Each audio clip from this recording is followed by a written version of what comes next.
नाज़रीन, अवामी न्यूज़ खे 1 साल मुकम्मल थियो। उन हवाले सां सिंध जे मुख़्तलिफ़ शहरनि में केक काटिया विया। उन हवाले सां नौशर अफरोज़ में बि अवामी न्यूज़ जी सालगिरह जी ख़ुशी में केक काटियो वियो। नौशर अफरोज़ जे आवाम खां अवामी न्यूज़ जी कारकर्दगी जे हवाले सां राय पुछूं था त सॼे साल जी छा कारकर्दगी रही, आवाम इन हवाले सां छा थो चए। अवामी न्यूज़ जो अॼु साल थियण वारो आहे, उनखे साल पूरो थियण ते असां मुबारक पेश था कयूं।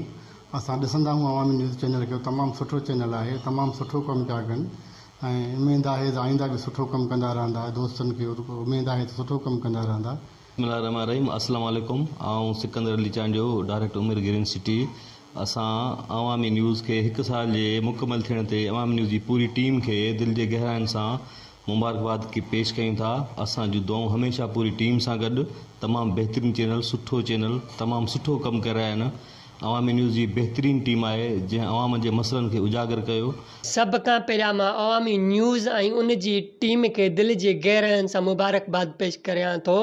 हीअ हिकु बहितरीनु न्यूज़ चैनल आहे जेको आवाम जे मसइलनि खे सुठी तरह उजागर करे थो। असां जूं नेक तमन्नाऊं अवामी न्यूज़ चैनल सां गॾु आहिनि।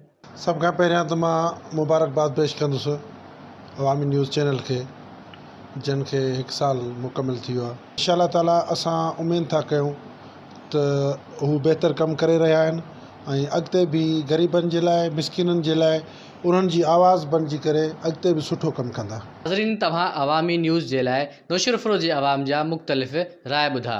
उमेदु आहे त तव्हांखे पसंदि आया हूंदा। मुज़फ़र अली अब्बासी, अवामी न्यूज़, नौशर अफरोज़।